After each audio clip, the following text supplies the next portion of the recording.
Hi guys. Hi. So we've lost some audience members, so this is just a chance for all of the participants today to have a more general discussion about some of the topics we've all hit on and get some feedback maybe that wasn't covered in there. Where do I point at? There we go.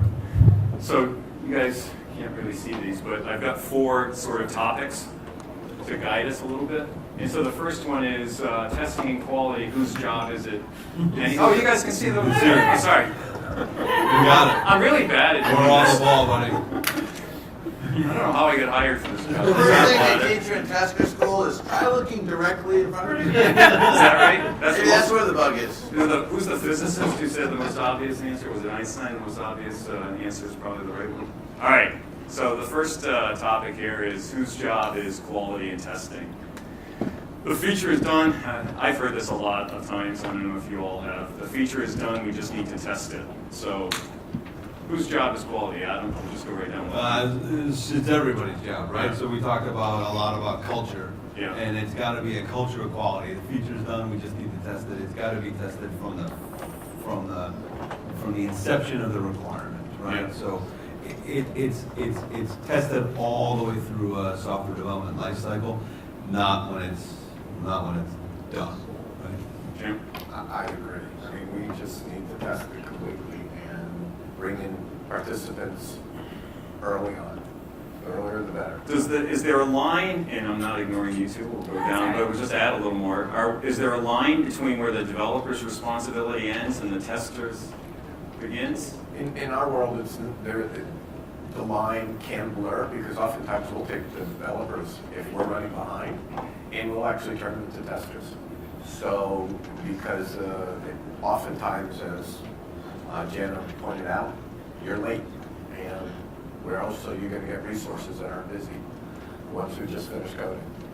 Yeah. So I think this is an interesting statement, and what I typically like to say is, what do you mean it's done? Because truly, a lot of it is we just need to test it. Okay, what do you mean by that? What is your definition of done? Is it the same thing as mine? You know, what testing have you already done? The one thing that I like about this is it says we just need to test it. So The to just? me, no, it's the we. Oh, we, okay. So It's better than they, right? It's better right, than or you. You just need to test it. They just need to test Yeah, these people. yeah. It just needs to go to test team. Yeah. So I actually I appreciate this because it is saying, you know, we need to test it, and they're actually acknowledging that it is a group that ensures quality and Something's not always done yet. Yep. Some part of the process is missing. missing. So figuring out what do you mean by what is done, and okay, let's start testing. That's a good point. James, I thought you'd have a lot of. Well, it feedback seems to on me a deeply irresponsible thing to say it's all of our jobs. Because when my wife was screaming in pain with a broken ankle out behind my house, yes, it's my responsibility to help her, absolutely. But I called the paramedics. And the paramedics, they didn't stop there oh, I'm doing my accounting today. Oh, there's a problem. I guess I'll find the ambulance. I left it somewhere. There were people who were right on the other end of 911, and they seemed to be ready for this. They've trained for this. They know what to do, and it was an efficient system. And the paramedics showed up in just a few minutes. And one of the guys, the battalion chief, who was there with us, he pointed to the woman who was currently gently touching my wife's ankle, saying, well, you're lucky because she is actually a retired orthopedic surgeon who was retired to work assignment, and she's on our team. So she knows a lot about broken ankles. I'm very glad that there are people who specialize in this. So while it's technically true that testing is all of our jobs, that's kind of an irresponsible answer, it seems to me, because it implies that, well, it's all of our jobs, so nobody needs to study anything or practice or focus, because we'll all just, kind of model through? So that means that the developer's job should be done when the last character of code has been typed. Yes or no? No, absolutely. Of course not. That's ridiculous. So then, are they a tester or not? Is the developer a tester or not? Ever? I think it's a dumb question, is what I think. Because it implies if I say yes, then people go, oh, okay, well then everybody's a tester. But if I say no, then you're going like, you mean silos? We're in prison and we can only do what we've been pre-programmed to do in this dystopia? Like, it's neither of those. The fact is that So you don't have a strong opinion, really? I have this opinion. If somebody collapses in an agile stand-up meeting with a heart attack, then I'm not going to say, well, it's not my job to cure him. I'm going to do CPR. But you are also concerned that specialists who can save this person's life ought to be called and brought in. So of course it's all of our responsibility, but so what? If we have 10 people on a team, how many of these genius test specialists do we need on a 10-person team, for example? That kind of thinking is silly.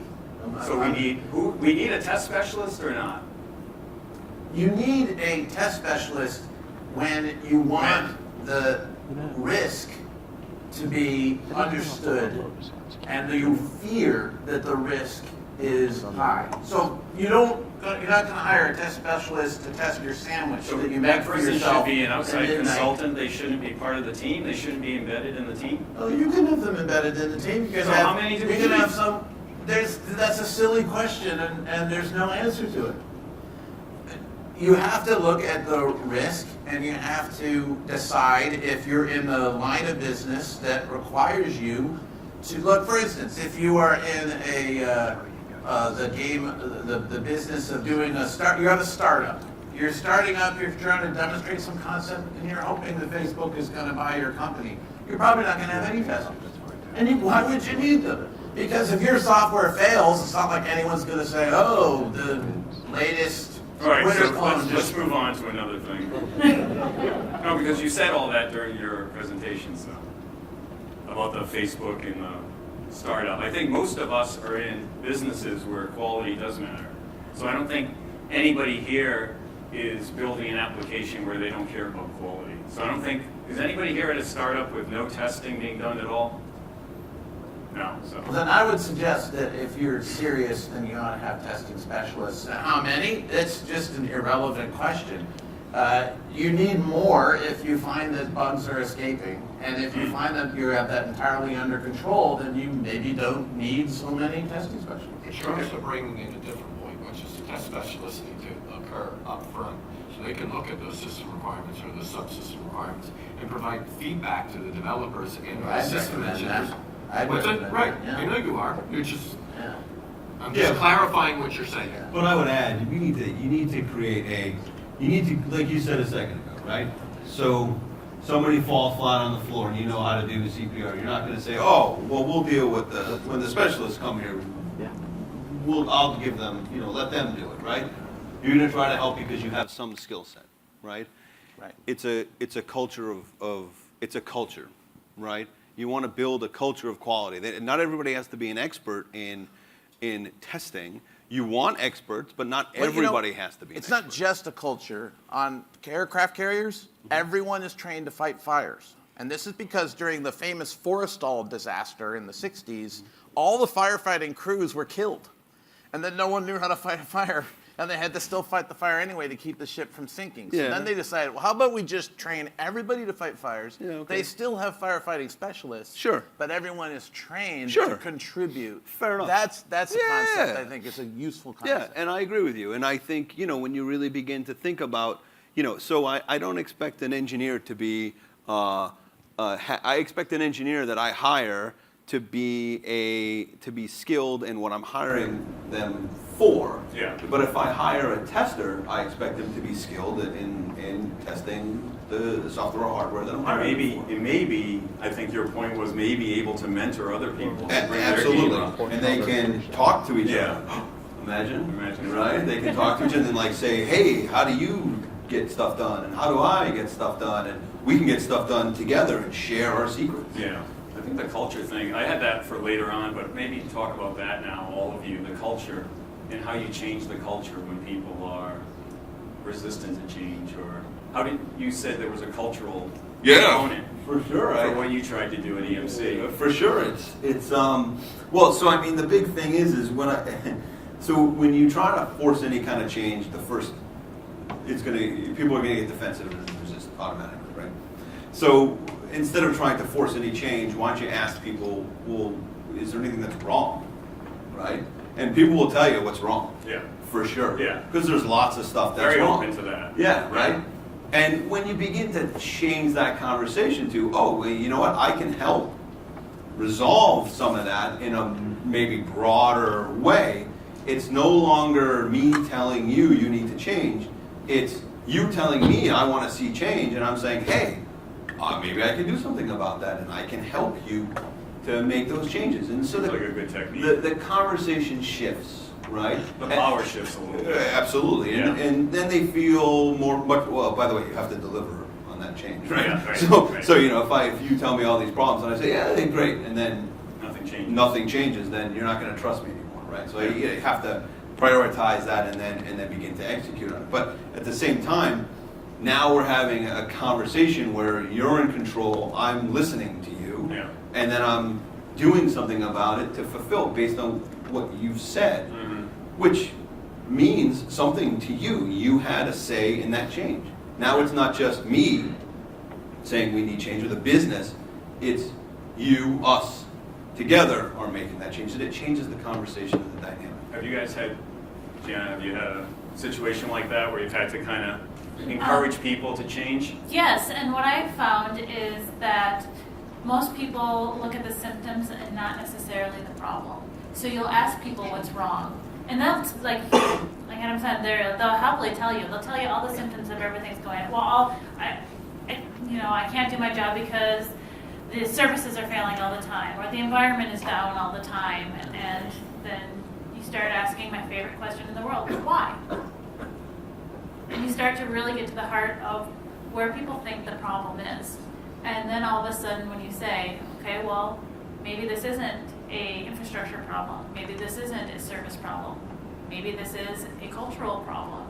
Why are the services down? Because there's no communication. Well, why isn't there any communication? What's going on? And so when you start bringing forth that realization, I think it helps almost disarm people, because now they're not just so frustrated over this one problem of, oh, my environment is always down, I'm so mad, to bringing a human aspect into it of, okay, and this is something that we can actually work on and do and slowly change the culture. Jim, similar? Similar. It's also in the medical device space, there's a lot more weeding out. So if people don't want to do all of the process that's necessary, they leave on their own. And if they don't want to do it, the most draconian method is if you got one bad apple, it will just spoil the whole team. You can let them go. It's not my first choice, but if that's necessary, I will do it, because it does change the dynamics of the entire team. Especially if they're being very negative and saying, oh, nothing's going to work, this is just horrible. You give them a couple chances, but I'm not very tolerant. As liberal as I am, I'm not that tolerant. I've thrown coups before too. I'll know that a culture change needs to happen, find some like-minded people, and then we just start doing proofs of concepts, and then Have empirical evidence that and then more and more people get excited about what you're doing. the change is good. Change is good. I think nobody ever resists change, and again, this is the wrong way to think about it. If you talk to people who are resisting change, they won't say, I just really like to resist change. That's not what they say. They say, you want to screw everything up and I won't let you. That's what they say. What they're resisting is doing bad work. What they have is perhaps a fundamental disagreement with you. Like, you want to do it that way, which indeed is a change, but that is a terrible way to do it. And I stand for something, and I have integrity in my work, and I'm not going to let that happen. So if someone's trying to rob you and you go, I don't want to give you money, and they go, what, do you resist change? That's a joke. Nobody does that. So I would say, even if someone is actually, for some reason, phobic about change, pretend as if they just don't want to do bad work, and talk to them as if you're taking them seriously about their concerns about bad work. and you will help them. So your experience has been that engineering groups are totally open to changing processes? No, I'm saying change is irrelevant. Just stop thinking about change. That's like thinking about files when you're talking about software development. Why are you thinking about files? Files will take care of themselves. I don't need to count files. I don't need to worry about what's in files.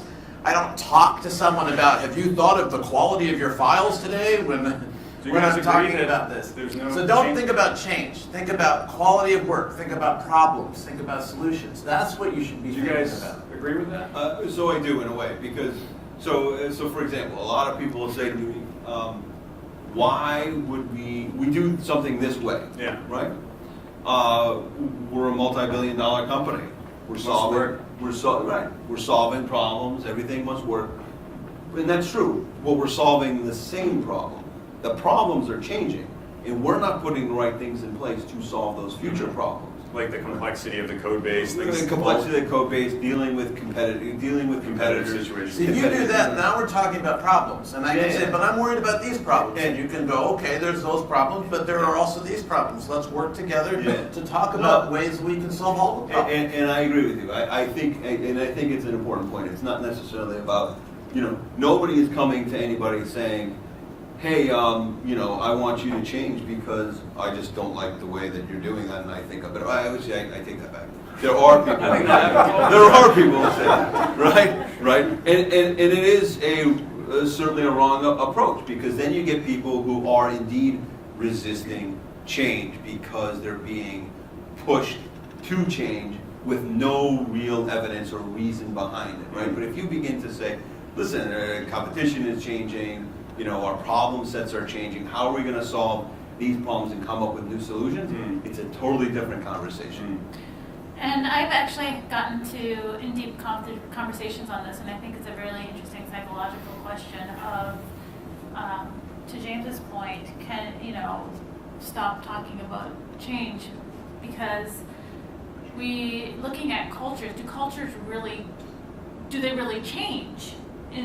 Do you ever change a culture? Is there really such thing as a change agent go in and change a culture? Or is it just an evolution? It's having that conversation. It's, another new culture has taken over the old culture. So is it really changing a culture, or is it one culture being dominated by another culture? Exactly. So that's... Exactly. I'm very sensitive to anyone trying to bully or dominate me, because I will crush them. Nobody bullies me. Yeah. So I just have advice for anyone who says, you're just resistant to change. It's like, shut up and stop talking about that. And instead, why don't you talk about it in a way that's not fundamentally insulting to the people that you are talking to? Why don't you assume that everybody wants to do good work, everybody wants to solve the problems that face the company, and maybe we just need to talk about, like, why are you over there worried about that problem and protecting that problem, but forgetting all these other problems that also matter? Let's be concerned about all the problems. And then the person says, but I'm really worried about this problem. Are you sure you care about it as much as I do? And maybe if you convince them that you do, and maybe a way to do that is to actually care about that problem, then maybe they will relax a little. Who's the arbiter of what the real problems are for the business? Don't you think the people who own the business get to say? Isn't that what management is for? I thought management was the people who get to say. Yeah, could be. So I want to ask you a question around this, which is a capability maturity model, out of Pittsburgh. Yeah. And that's what it advocates for. So, of working to improve the processes within the processes ultimately, if you get to level 5. Yeah. Are you a proponent of that? I'm one of the most famous antagonists attacking that. In fact, I wrote a paper called The Immaturity of the Capability Maturity Model, which I think is as true today as it was in 1995 when I wrote it. And where's the immaturity? Because I hear some of your language It's fundamentally wrong. But that doesn't tell me anything. Well, It tells me a description of I'll tell you how it's fundamentally Okay. wrong, but that's Wait. going to take the whole rest Hang of on, we only have 55 minutes left, guys. So. It assumes a certain definition of a process and a certain definition, it has an embedded philosophy of command and control. It's All right, let's profoundly not go down anti-agile. CMMI. Great. We could have weeks on that topic. How about where do you allocate your best people? Like your group, Janna, is mostly testing. Is that right, or do you have the code writing developers too? Yes. Okay, both. So where if you had like a new hire, they're there for 6 months, and you're like, this person's really talented, where would you put them? They've been at the company longer than I have. Okay. All right. So maybe in a previous slide. Yeah, no, I know. I honestly like to rotate them around different groups. I like to pair them up with both senior and junior people and different roles, different responsibilities, because I think that's how you learn different insights and how you grow, especially if they're under me, and then I'm going to assume that they, for the most part, they are a tester, and I want them to get as big a breadth of knowledge as possible and learn who their network is and learn who their support system is. You mentioned in your slide deck testing requiring a different skill set, a different way of thinking a little bit, I think. Did I get that right? So how do you teach someone that? Like, I feel like kids who come out of college don't really have that mindset necessarily of looking at a problem and identifying edge cases. Do you have to coach people in that, or? And sometimes you do, and sometimes for the most part, the talent that I tend to hire, I look for those innate traits in people, and it goes to, as Jim was saying in his presentation, one of my favorite interview questions is to ask somebody, how would you test a pen? And there are I get usually two different mindsets of people on this. The people who just jump right, and I'm not saying either one is good or bad, but I have the people who jump right in, assume I'm talking about a ballpoint pen, I'm gonna, and go through all the different functional test cases of this. The people who usually impress me are the people who say, well, what kind of pen is it? What kind of surfaces can it write on? They start asking me questions and challenging my interview question, and those are the people that I tend to seek out as testers. That's a great one, really. Like asking questions, how can you answer a question before you have a full view? How about tools? Do you guys think, all four of you, do you think tools, processes should be shared? James, you can start. Do you think processes and tools should be shared between different stakeholders, or different tools are needed? That's a pretty broad question. Which tools are you talking about? Should I as a developer be able to run every test case that we own as a company? No, I don't think that that's necessarily needed, because for one thing, a test case is not the focus of testing. Testing is what a tester does and what a tester thinks.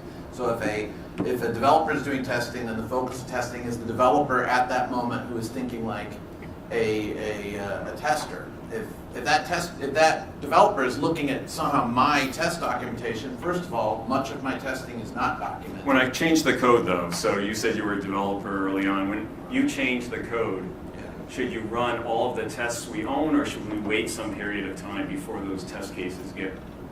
I don't even think in that way. I think of a person testing. I don't think in terms of running test cases. You might have automated checks, if that's what you mean, automated fact checks. Then if you've got those, you can run them. You probably will run them, and that's interesting. But the testing part of that is the interpretation of those results and the evaluation of those fact checks to ask, are these adequate given the changes that I just made? Are these fact checks even adequate to address the risks involved? And that's where testing thinking comes in. That's why I say testing is always a human activity, because the machines aren't going to tell you what adequate testing is. How about you, Jim? What do you think about methods, and do you guys try to standardize on a We standardize platform? Or? Yes, because we have so many different projects. So we do standardize on tools. Static analysis we standardize on, test tools using Jenkins. not everyone, I have to agree with James, not everyone is going to know how to run every test. If Yeah. you've got a test that's testing a motor drive, I'm not going to expect everyone to know how to set those parameters for that. That's Yeah. a skill set that's unique. Yeah. On the other hand, if somebody wants to learn that, great. You want to Let's do it after? encourage that. Yes. Yes. That's very important. Encourage people to get involved in each other's work. Certainly cooperate and that part. Yeah. And that's a sharing. Yeah. And I've struggled with this because at Carnival we work with a lot of contractors and a lot of vendors, and I've had people come in and say, I want to standardize all the processes. I want to know everybody has to be using the same tool. They have to have all the same processes. They have to go through this. They have to be agile. This is a definition of what an epic is. And I'm like, you have got to be kidding. They're just resisting change. They don't want you to change the tool all the time. If they're resistant to change. I look at them and I say, I have a high performing vendor who I don't know what source code They're even tool using. they're using. I don't know what automated test framework they're using. I don't care. Right. I'm not going to go to them and say, we're going to change how you do this for the sake of just change. I think you need to look at your situation and make smart, intelligent decisions. That's like another challenge, isn't it, dealing with third parties delivering? Do you have that, Adam, at all? Do you have any third parties that are delivering products into your end product for software pieces? Not necessarily software pieces, but the hardware pieces for sure. You know, to just add on to the testing one, can I run any test in the cycle there?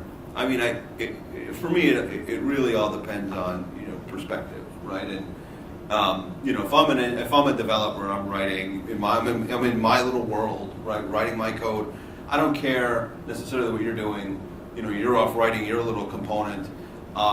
Yeah, okay, I know your API, and I know I have to make a call to it. And I get some data back, right? That's what I care about. But there's got to be somebody else out there who's going to say, who has a much larger macro view, who's going to say, yeah, this is how these work together. This is how they're supposed to work together, right? And those people should be running those kinds of tests. It's not necessarily me. I don't have that qualification at that point. I don't have especially that for macro designing view. it, I can see for sure. For sure. Yeah.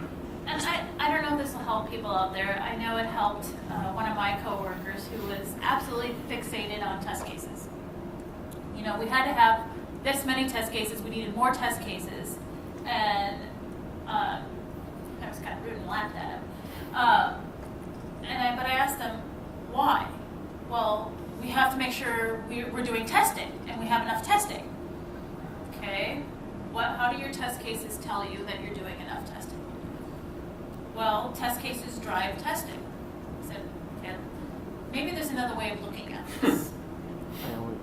Before you even come up with that test case, how did you know what to write down on that sheet of paper, in that Excel spreadsheet, in that survey? How did you come up with all those different steps and know how to do those different steps in that order? That's your testing. The test case itself is an artifact of the testing that you're doing. But exploring, learning what data you need to do, what steps you need to do it in, how to test that software is the true testing, not the test case. Well said. Yeah. Well said. All right, let's move on. said that I always disagree. That's said very well. Wow, that was an interesting animation. So next topic is, do our attitudes affect software quality? So people, customers, developers, QA people thinking there'll always be bugs, right? Is that attitude, No, Jim? Will there always be bugs? There will always be bugs. Given the same set of inputs and the same actions, it will produce an effect that is consistent all the time. So you guys are in different quality sort of spheres, right? So you've got life critical, you've got business critical, you've got entertainment, And I'm everything. all the above. I was a test architect for a class 3 medical device for BioSense Webster. We got through the audits So I've done that. Yeah. So it'd be interesting, you can talk about all three maybe, but why don't we start with Adam with business critical, how you handle this problem, how you think about this kind of attitude. Right. I mean, honestly, it's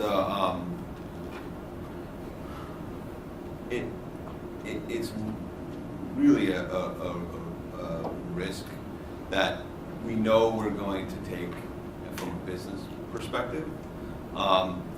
We recognize the fact there will be bugs. The question is the extent of the impact of those bugs to our customers, our consumers. We want to try to limit that as the most that we can and find as many problems as we can before we ship the product, or I should say, we want the product to be working as it was designed to be working when we ship it, and even so, build enough resiliency into the product that there are use cases that perhaps customers can invoke that are beyond the scope. We need to be resilient to those things too. Yeah. I mean, especially as a storage device living in a data center that's constantly changing, constantly moving. We can't replicate that. Yeah. Right? And we, quite honestly, don't know all of the ecosystems that this thing could possibly live in. So we try to define that ecosystem and then build reliability around that, such that if something does happen that's catastrophic, we do find an exception case, right, that is live in a customer environment, we can recover gracefully, right? But we recognize the fact that sure, there's going to be, and then we'll get a bug that comes in, right, and says, oh, well, this happened, although you recovered, it's still a bug because we didn't design the system that way. And customers are don't you feel, all of you maybe feel that customers are somewhat understanding of like their workflow being mainstream or not? So if somebody says, well, what I did is I unplugged 8 spindles and then I turned off one of the power supplies, you know, if they did 12 things that are sort of out of the normal flow. Yeah, I mean, I'd like to say, yes, they're understanding, but they're not understanding. They're not. Not at all. No matter what they've done. Not at all. I mean, All right. they can say, well, we poured water on the thing and it blew up. Well, I mean, yeah, okay.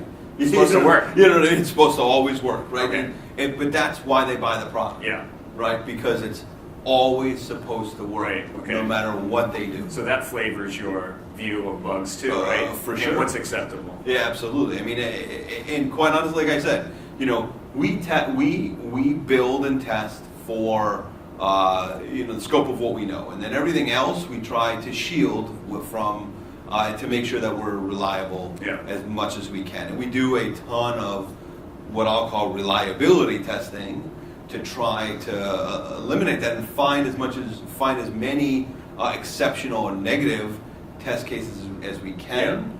But we're not going to find all of them, and we just have to understand that we're not going to find all. Jim, how about yours? Is medical a little different criticality maybe? Yeah, it's still the same issue.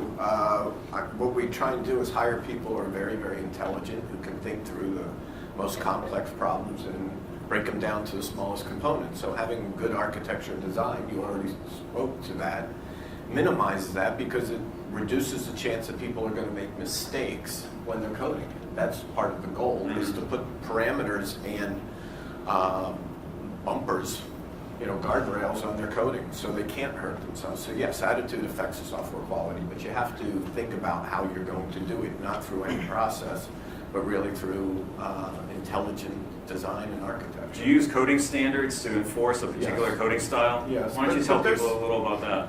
So in part it's religion.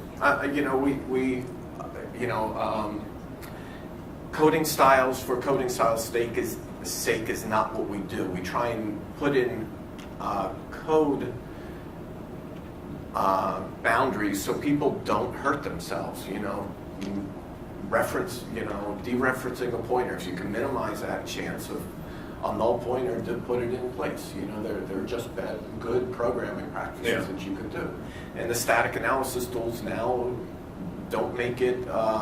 Humans stink at really reading code. There are some people who are really good at it, so relying on individuals to read code to do things well is hard. So if you can get a tool to do it for you, it's a better way to do Yeah. things.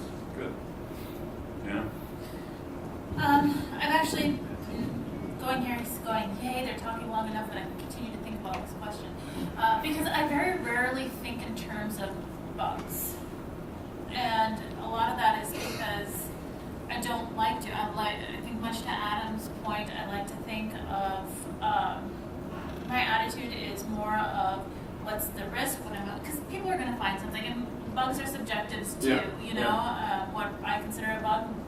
My Yeah, you made the product point owner of using a user and them saying, is this a bug, is this a bug, is this a bug? Yeah, Right? and so it's not necessarily, I don't like to focus on bugs. I like to focus on how do we react to that question? Mhm. How do we take that insight? How do we add it into our toolbox to help make our software even more quality? You know, it's not only in our testing, but in our response to our customers when they find that. It's, can we respond quickly without saying, well, you did this. It was your responsibility to find this bug. Why didn't you do this? It's, okay, no, we have an issue. How can we work together to get this done?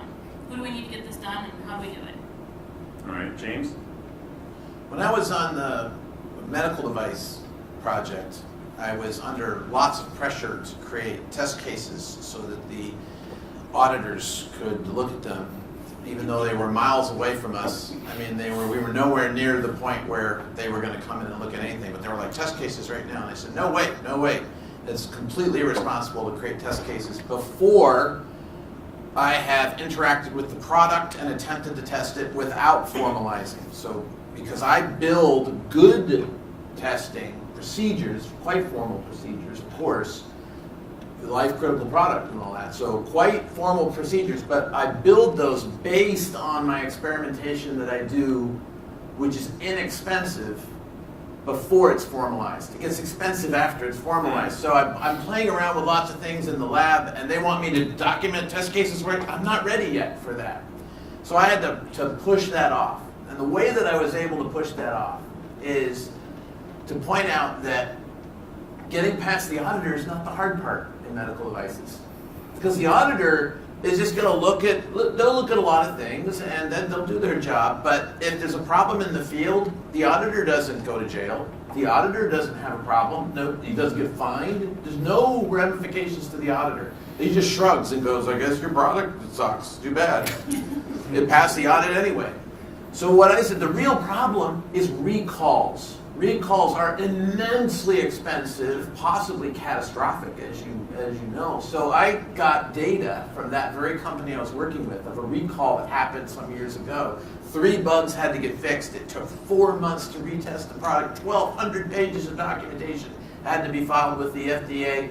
And I said, do you want to go through that again? If not, then let me test the product in creative ways and make sure that I'm able to learn what I need to learn so I can document just the right procedures that really will protect you. Did you And try they to responded to did that they in a favorable did you way. guys or anybody on the project try to do root cause on those previous bugs to see why they weren't caught by whatever testing they did back then? Well, it's something that I think is very important to do. What I like to say is, I can't promise to find every bug, but here's something I can promise. Every bug I miss, I take very personally.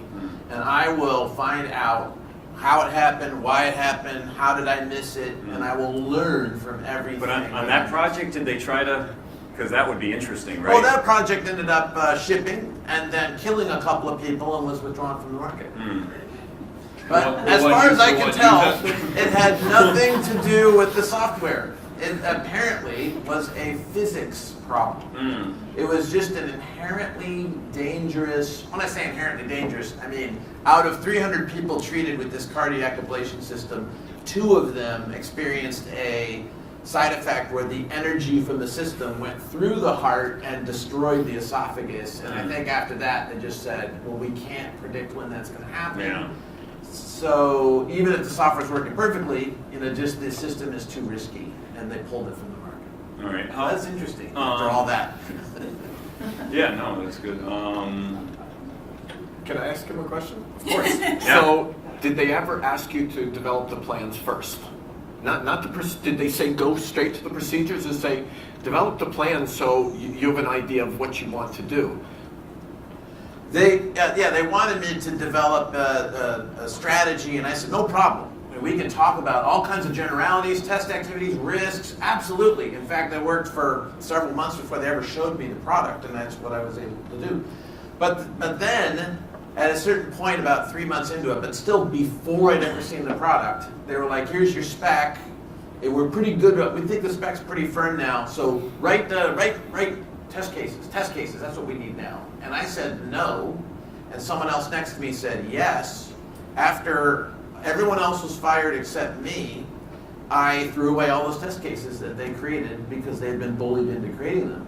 And if I were to show you some of these test cases, what we ended up doing was statistical testing for power accuracy based on millions of data points, right? Which probably sounds right to you. But the original testers who didn't know anything about that were just saying, here's how we're going to test accuracy. Set up the system, try it, verify that the power is within 10% of the target. I mean, that's saying nothing, right? It's useless. In the end, it took me like weeks to develop this procedure. Then we had brought in a statistician, and that was my point, is that we're still learning how the system works. You've never even shown it to me. Let me do my work, and I'll develop the procedures you want. But I can't let people ignorant about testing push me and bully me and rush me into that. Which goes back to the planning. Yeah. You were developing a plan.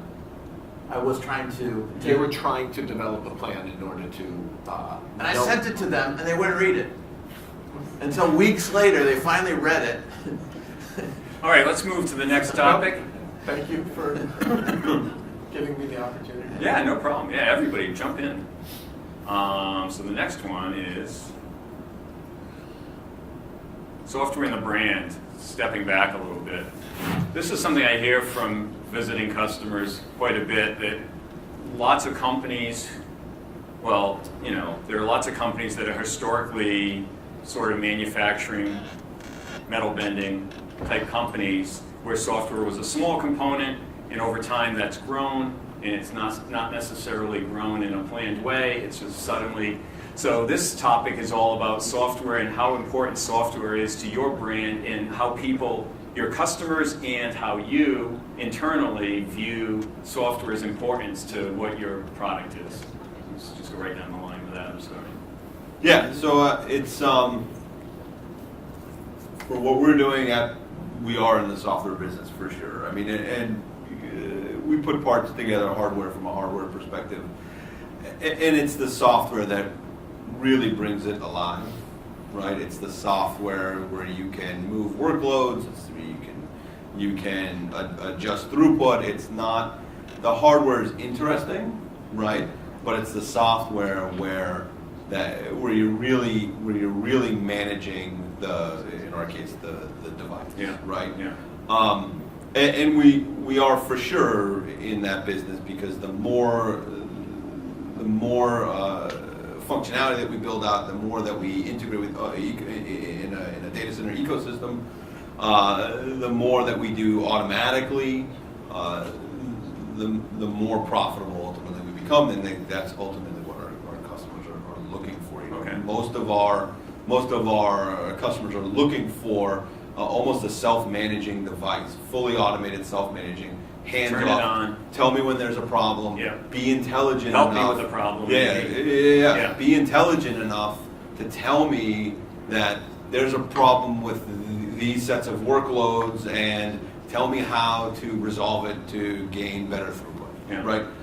I don't want to have to tinker and adjust and really know anything about the underlying commodity. Yeah. I want the commodity to function and be available, have our software layer be intelligent enough to manage that independently and tell me what's happening, what is going good and what is not going well, and then how do I adjust what's not going well to make it go better. Yeah. Right? Oh, and your devices that you Well, work on. it's more of our services organization. Okay, So how about for the end product though? Do you think the companies that contract with you guys? Yeah, because if it fails, They get a recall. Yeah. Recalls stink. But- Their business they go out, right? And everybody wants a medical device to work. Nobody wants their loved one to have a medical device that doesn't work. Yeah. No, if you raise your hand, I'll talk to you after. No, nobody does. Yeah. It's just a fact. Yeah. So it is, software and branding is paramount. It's a lot of medical devices, though, a little more like custom hardware, you think, because of the It depends. complexity? It depends. Yeah. Depends what you're working on. There are some that are commodity hardware with... RF ablation device, it's going to be custom. You talk about a system, you told me about one, which is more of a web-based. Mm. Have you looked at the recall database, the FDA The mod device, database. the Yeah. recall database? Yeah. There are, as of 2010, when I looked and analyzed it, there were 500 recalls due to software problems. And how many In for that hardware, just as a reference point? Do you remember? Oh, I wish I had, I should know that. I should know what the total number of recalls It is. would just But be interesting to see if it's trending. the problem one way or is the that other. hardware includes, like, is the test tube broken? So, I mean, everything else is hardware. There's thousands and Yeah. thousands and thousands, but it's not very, you mean electrical hardware, Yeah, I think, exactly. rather than Yeah. the Or surgical even gloves. were yeah, too but thin. but even mechanical pieces, if it's a pump or something There's- like There are that. many, many thousands of recalls. Yeah. But what I wanted to show to my management is look at all the recalls having to do with software. You don't want to be one of those. And it's an increasing rate at the time that I checked it. It was going up more Yeah, I would imagine. per yeah. time. Well, Yeah, there are how two about- reasons. There are sorry. two reasons for that, though. Okay. One is the complexity. We have more sensors, more ability to do things we could never do before. And more people are involved in this. They're asking for more and more risky devices where we think we're solving it with software. We may or may not. We're happy with gravity for infusion, right? At some point, At gravity some- was It state of works the just art. fine, right? Yeah, dependable. But infusion pumps kill people. Yeah. You know, hate to say it. Yeah. Yeah. Janna, how about you for? This is actually a question I always like to ask my leadership because I think it gives me a insight into what their values are. So at Carnival Corporation, if you were to ask my leadership, are we in the software business, they would say, we are in the experience business. And we have experiences that are with technology. But our business, what are at the heart of things, we are an experience. A lot of things go into that. A lot of things go into that. I think sometimes they forget. The sheets on the bed, the wood, the feel of the wood. I mean, it's all those things, right? It's everything, and that's, if you notice in my title, it's Senior Manager of Experience Quality Standards, because that's also why we use a lot of contractors and vendors, because they didn't want to necessarily be considered a software business. They want it to be about the experience. So my job is not only to look at software quality, but to look at the quality of our show systems. You know, how do we make sure that the paint it's painted and it's looking, it's not chipping, things like that. That's your department also? Yep. That's broad then. Live performances. Wow. Things like that.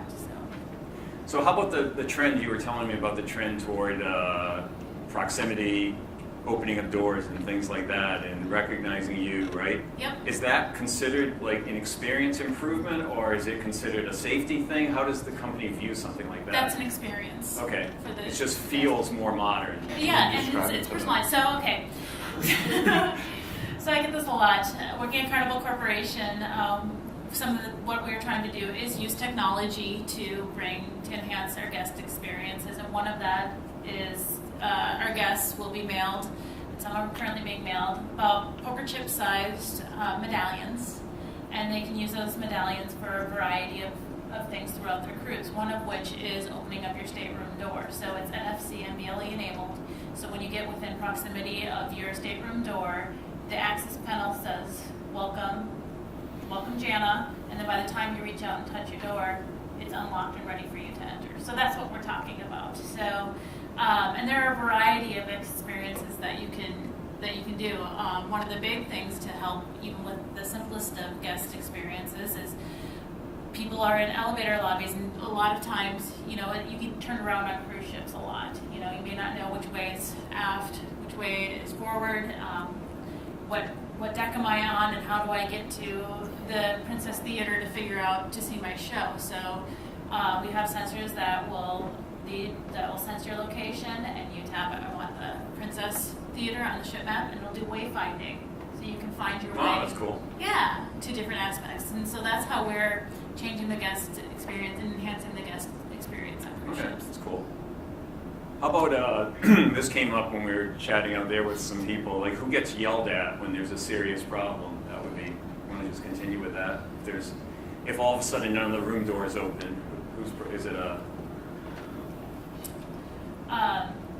So this is where I put the caveat in that I have been with the company Yeah, for yeah, about okay, 3 but- months, okay, but maybe another experience. no, but I was going to say we've had issues, Yeah, things like everybody that, does, and all that's of us. one thing that I am trying to figure out and work towards changing is when there is a problem, I will tell you the amount of finger pointing and blaming that goes on. Yeah.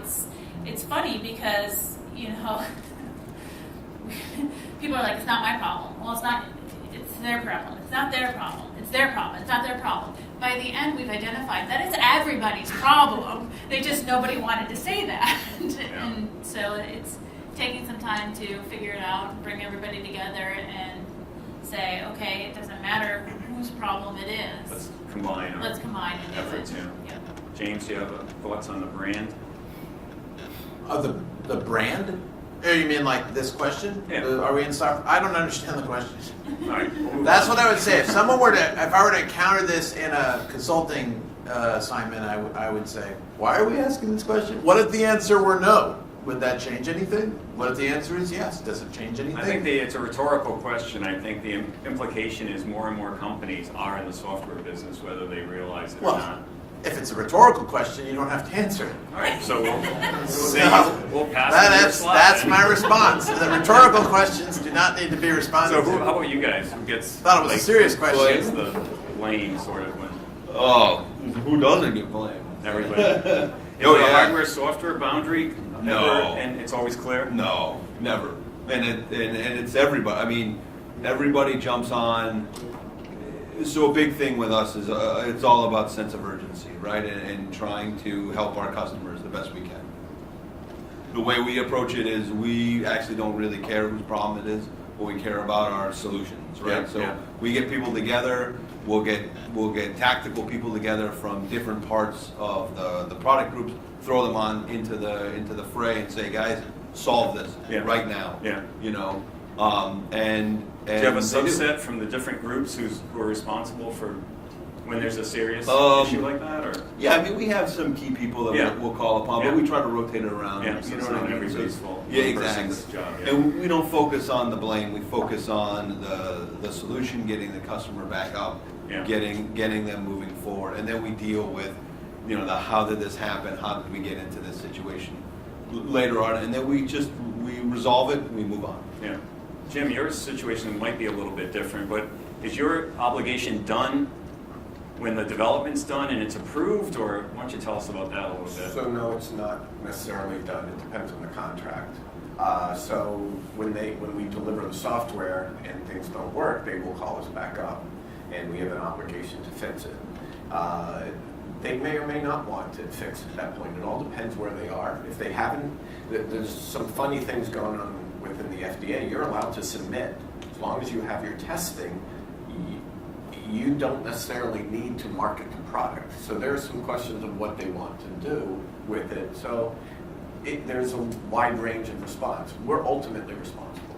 So yes, So even beyond the marketing of the device, there's some liability there? Liability, not necessarily. Okay. It depends what our contract Okay, gotcha. says. And whether, one of the things the FDA has now is the whole maintenance piece of it. So if they want to continue with us, we will set up a maintenance contract. Gotcha. And be able to support them. All right, cool. And I kind of want to piggyback a little bit on what Adam said real quick on, having a triage team. And one thing that I think a lot of companies miss out on is I've seen these, tiger teams come in and solve a problem. Yep, we just needed to restart the service. And they restarted, everybody gives high fives, and life goes on. And I'm like, whoa, wait. Hey, Okay, that's Yeah. great. What was the But root cause? what was the real problem here? So how do we Yeah. make sure that this doesn't happen again? Yeah. Or if it does happen again, what did we see? You know, were there laws precursors. that Yeah. that indicated this? So if we can monitor this or monitor for this, we can catch this faster. Yeah, root cause, that's like a big thing on the development side too. Developers are really quick to fix the symptom, not always quick to fix the underlying root cause. Another like throwaway line I have is like even like 2-year-old kids know the solution to software bugs. They power their toy off and on, right? It's like, that's a IoT. Standard. IoT. All right, the final one you may or may not be happy to hear is, can things be better? It's hard to build good software. Are things getting better? Where is the biggest room for improvement? James, since you missed out on the last slot, we'll give you a shot here. What are the biggest It's hard things to that build. Well, it's certainly hard to build good software if you're trying to build something that's new and different, pushing the envelope in some way, and that's just a constant. It occurred to me many years ago that the main reason why it always seems to be hard to build good software is that if it weren't hard, we would set more ambitious goals. We set goals until they're so ambitious that we fail on a more or less regular basis. So it's a self-regulating system. If it weren't hard, we'd make it harder. So if you could make software so that anybody could build software, then some people would build software, some people wouldn't care. But some people would try to build super great software that isn't just something anyone could build. Those would be especially talented people. Anyone can make a movie, for instance, but only some people make really good movies. You know, that's the same idea. So it's always going to be hard to build good software in a competitive market environment where only a few people are going to break through with a truly superior. How about if there was a bug-free option? Is that even reasonable? Like, remember, a bug is a relationship between a person and a product. So it's not a thing; it's in the product. It's a relationship. So something could be bug-free from one person's perspective and be full of problems from another person's perspective. So it's not even. But for a common use case, take you might like iPhone, you might like Android, you might like iOS or Android. I think we all have experiences where our Wi-Fi connection or our Bluetooth connection drops off unexpectedly. You have to power we've all had that, right? So the thing is, suppose there's ABC OS for mobile OS, and that is rock solid. You never have to cycle power. Is that Hold on, reasonable to expect? rock solid. You never have to. How would you ever know that? You would have Because to you'd test never for 1,000 years Just to say, even say that. okay, so my normal experience with Bluetooth is about 3 days. So rock solid to me would be, I don't know, a month. So that'd be great. Suppose there was a third option of mobile OS and that had super high dependability. How do you think that would affect people's perception suddenly? Well, the dependability is fantastic. I mean, my iPhone's pretty dependable. Yeah. Although I couldn't get the Bluetooth to work with the LinkedIn app today. Yeah. But other than that, it's pretty dependable. It's dependable enough that I don't think is the phone going to work this time when I try to call. Whereas I used to have an HP phone based on Windows portable version or something, which I did wonder every time I used it, like, am I going to have to cycle the power before making this phone call? Let's find out. I guess the bottom line is, are the competitive pressures enough to make quality better? That would be, Janna, what do you think? Like, does the market self-regulate? In other words, if James says his iPhone is good enough, if it's good enough for him, it really doesn't, and I think a good example of that in itself is look at social media and all the different social media apps out there. There are a lot of people who are passionate about Facebook or Twitter or LinkedIn and things like that. To the point where if I perceive a bug in Facebook, do I really care? Is that driving Facebook to make a better Facebook? But what's the alternative? What are you going to do? Abandon Facebook? Exactly. And use what? Like MySpace. MySpace. MySpace, Yeah. yeah. Let's all go to MySpace. But it only works if everyone else abandons it too. It's like if I don't like Gmail, I could change to something else, but then I would just have a different set of problems, Right. and it would take a long time. Well, that to gets, change it. yeah, that was the whole point of the attitude topic, right? Yeah. So we're accepting, because there isn't, so that's what I was trying to stimulate a conversation with. If there were a bug-free in this hypothetical world, if there were, So I want you to think about it differently, which is risk-based. If my phone craps out, nothing really bad happens. Okay, I might not be able to talk to my parents, but nothing really bad happens. Yeah. If my heart-lung machine craps out, what's the risk mitigation? You have another one in the room. I mean, the reality is, it's what does it cost to make a perfect one or make a good enough one where you have a different solution to mitigate this problem. That may be sufficient, and we're tolerant of it as long as it's good enough, and in the respects, put in a good enough that it has a mean time between failures of X. yeah, So I think there is a it's tolerance. of what- quantifiable. You're saying it's there is a- quantifiable. You can quantify it. Certainly to for some degree. mechanical things. You think it's Mechanical, the same electrical. For, you think the same for software though? It depends on how complex it is and what you're willing Yeah. to trade off. What do you think? Well, I mean, it depends on your perspective of how you're looking at good, right? Yeah. I mean, so is WhatsApp good software because Facebook bought it for $2 billion? I'd say it's great, right? I mean, those guys, there's 3 guys in a room who walked away with $2 billion, Pretty good. right? Pretty great. I mean, does it work? Who knows? Who cares? Right? I mean, it doesn't really matter. We walked away with $2 billion with a B, right? So, I mean, it's all relative, right? I mean, in your case, somebody dies because of because No, of they a... don't die. Yeah, but let's You say don't get somebody credit does. for those though. Right? No, Right? the Right? medical device, to Is be it clear, good? No. they never get credit for the hundreds of people who had That a they good saved. outcome, right? Right. Yeah. So, Yeah. I mean... What about all the people I didn't murder today? No one ever talks about that. Yeah, right. I mean, is it hard to build good software? Honestly, no. I mean, lots of people can build software. It doesn't take much. I mean, look at what the iPhone did, right? To the ability to build apps in the App Store. Basically, any one of us can learn Objective-C, and I don't even know if they're using Objective-C anymore, but Swift, right? And they can. It's been a while since I wrote an app, but you can throw an app out there and for 99 cents start making some money. And is it good?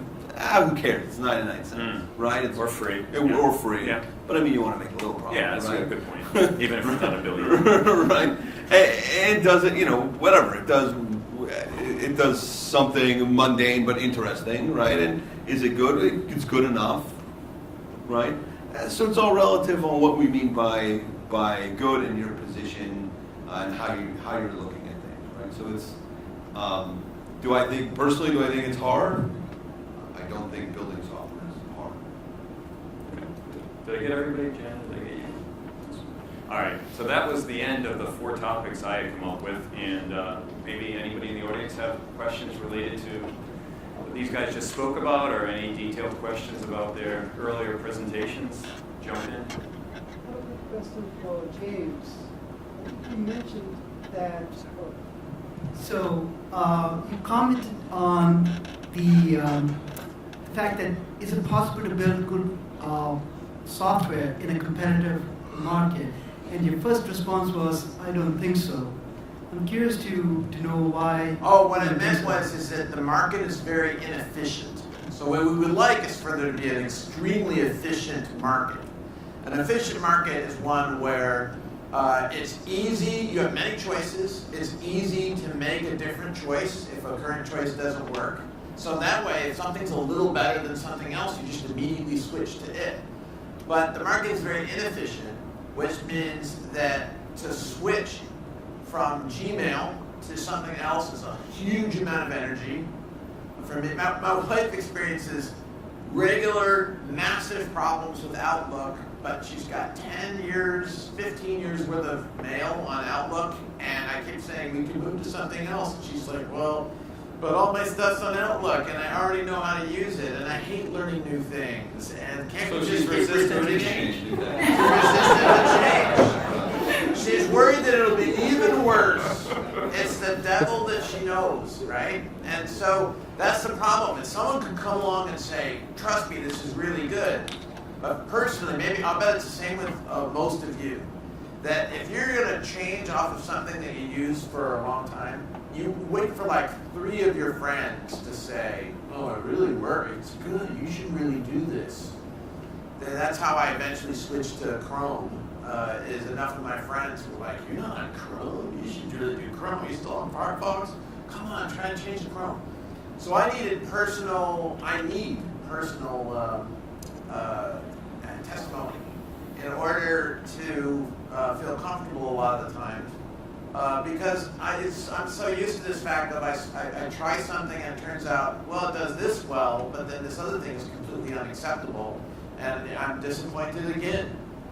And they know that it's hard for me to switch once I've done my trial period, and they know they don't have to please me every time. I'm not going to bail on them the first bug that I see. So they take advantage of it. Thank you. I've got a question for you. Is this working? Do you think that in the embedded space, our efforts at making good stuff are being somewhat hampered by the fact that we're using a PDP-11 macro assembler that came out in 1968? Which device uses the PDP assembly? Because I actually Referring to- learned PDP assembly language in college, so. Yeah. Referring to the C language, it's basically a Ah. PDP-11 macro assembler. Okay. I don't know. You guys jump in for C++ versus C, maybe, Adam and Jim? C++ isn't a whole lot better. But anyway, maybe I language was on the choice. Portland C++ team. I was in charge of debugger testing for Portland on the Portland C++ team. So Let I Jim actually and, can say something. let Jim and Adam jump in on language selection. Is that a factor for you guys when you're designing? I mean, in our case, we started there. We built all of our intellectual property there, using C and C++. We're not gonna, from our perspective, to transition to anything else. We're not gonna make a language transition to just make a language transition, right? We would need something that would be comparable, if not faster than execution speeds from C and C++, regardless of how much of a pain in the ass it can be to program in C and C++. From some perspectives, we would have to have a major reason to move away from that, and also from our perspective, we're talking about 25 plus years of code base there. It would be substantial amounts of work to change to something else, to just change to something else. There'd have to be a major problem we would be resolving in order to make a jump. And I guess when I come to think about it, I guess I always have to stop, because in our previous life, we were doing real-time embedded systems, and I was so happy when my developers decided to go to C and C++ because it was no longer R's logic. So moving from ladder logic, things like that, to the flexibility of C and C++ for a real-time embedded system was amazing. And I'm not sure that I have found another language that, for at least on the real-time side of things, work better than C and C++. So do you guide your clients for C or C++, even to differentiate maybe between those two? Some of our clients, we have a client right now who's demanding C++ 11. And what's your view on that? Which is fine. Okay. It all depends on what the client wants. We have, and then we leave it up to the architects and those who are working on the project. Some of them don't see the benefit of going to C++ and the object-oriented. They will create object-oriented style within C. So I'm comfortable with that with each developer if they can, if the complexities don't require it. Isn't C a little like raising a family in a house that has no drywall and all the wires are exposed? And you just try to keep shooing your toddler away from the live sparking wires? That's how I feel about it. I remember when I did video games in C, and I do all my own memory management. I make sure my pointers don't go wild. And I'm so grateful that there are languages now that those kinds of bugs can't happen.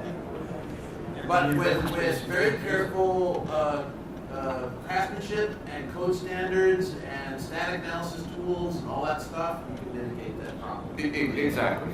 I mean, we won't, we shy away from doing any mallocs within the C. You know, create global variables, stay away from the whole memory management issue because it's just going to create problems.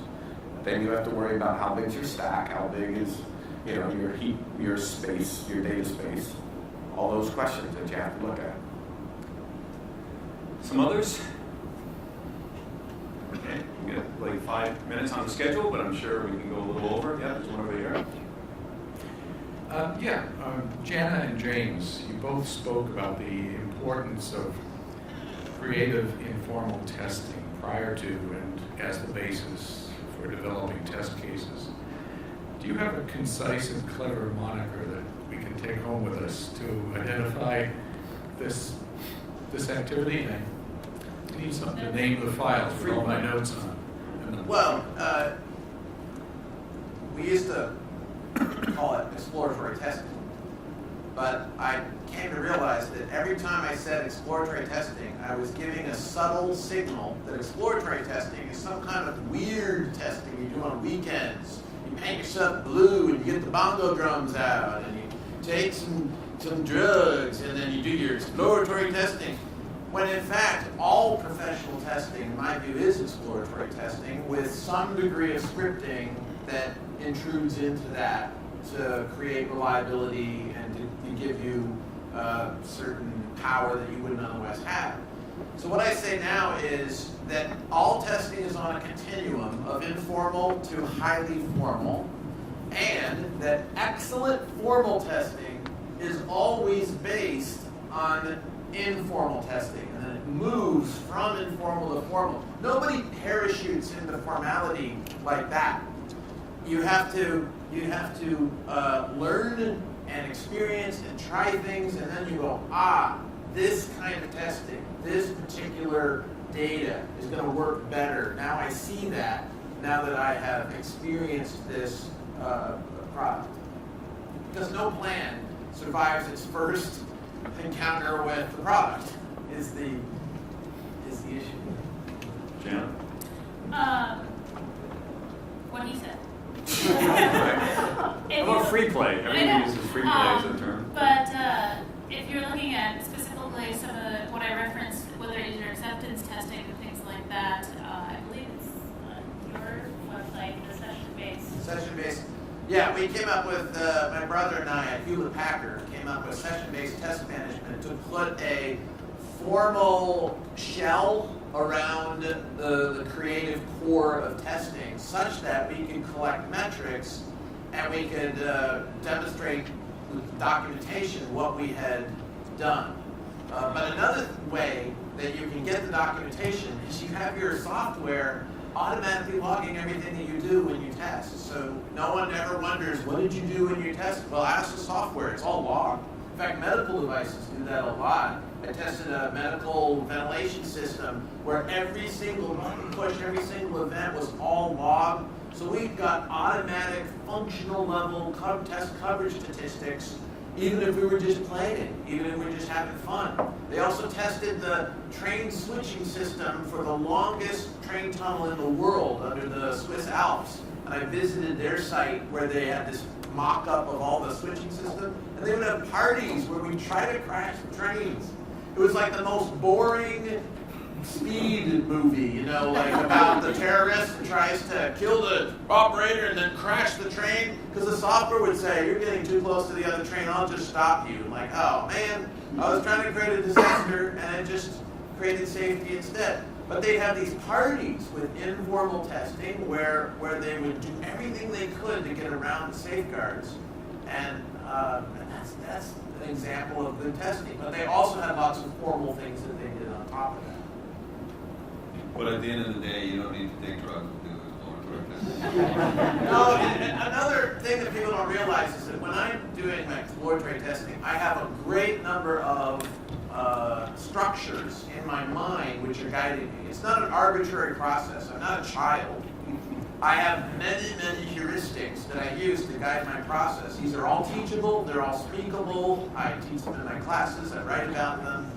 And just like scientists, when they're developing formal experiments, they also have structures in their minds and not just arbitrarily flailing around.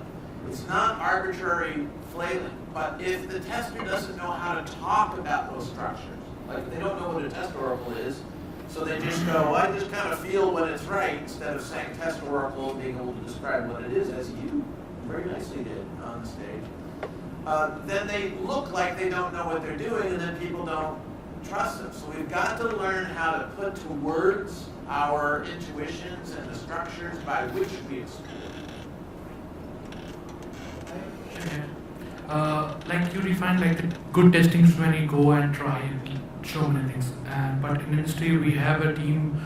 In the testing team also divided into several testing teams, like the unit testing team who does the very low level testing. Then you have systems teams. Then you have integration teams who do the integration testing. So, but there is a specific method should be some is already defined, like to define the test cases for each level. So like either you do follow MCT sheet method or you follow like N+1 rule, or you can follow equivalence range or something like that to define the test cases, different test cases. But you cannot do all the requirements, 1,000 requirement, play with that, and you define all the experience-based test cases. It's not possible to define all the experience-based test cases. You need to have some specific method, how many test cases are required to cover properly that requirements for that functionality. Stop thinking about test cases. It's hurting your brain, and it's not helping. Just throw out test cases. That's my recommendation to you. Will you please just stop thinking about test cases? Are you a parent? Do you have a child? Do you think about parenting cases when you're home with your child? Like, what parenting cases shall I run? What fathering cases? Why, if I don't have fathering cases, how will I know how to father? Like, that's not how it works. In no walk of life do we think of cases as the controlling organizational heuristic. But somehow in testing, people just keep thinking about test cases. How about instead, we just talk about testing? I'm going to go to that product, I'm going to encounter that product, I'm going to think, how am I going to collect evidence systematically about that product? At first it won't be very systematic because I'm still learning what I want to learn. But eventually I go, aha, here's a grid of different things I want to try. Here's a tool I want to use. And oh, there's this canoe tool out here. I'll use that to systematically get a handle on what's going on the CAN network and all that stuff. So it becomes more formal over time. I'm not thinking experience-based test cases. That's not a term that anyone uses outside of the ISTQB certification exam, by the way. That's just something ISTQB came up with, that no one who studies exploratory testing says experience-based like test cases. You do pre-play and you develop all the, whatever the testing you do, you develop that one. But the question is this, if you don't have organized, there is all a systematic, you talk about systematic way. There is a systematic way already defined to how you do a testing. No, it's not already defined. Yeah, I that's define a it. I'm the tester. I define it. It's not already defined. The tester who's responsible makes decision about how the testing should in the happen. organization structure, in the testing, this particular testing team, you have the scope of testing of area. Like there's a lot of different testing teams to do testing. Like in automotive industry, we have a hill team, we have a vehicle team, we have a unit testing team, we have a system software testing Yeah. team. There's Each team decides how they're going to test, right? Yes, so but there's a Hey, scope. 1 there's minute. Scope boundary. This sounds like an excellent conversation to have over a cocktail. You're right. After we close out. You're right. I'd like to thank everybody for coming, and Linda's going to come up and say a few words. Thanks, guys. Thank you.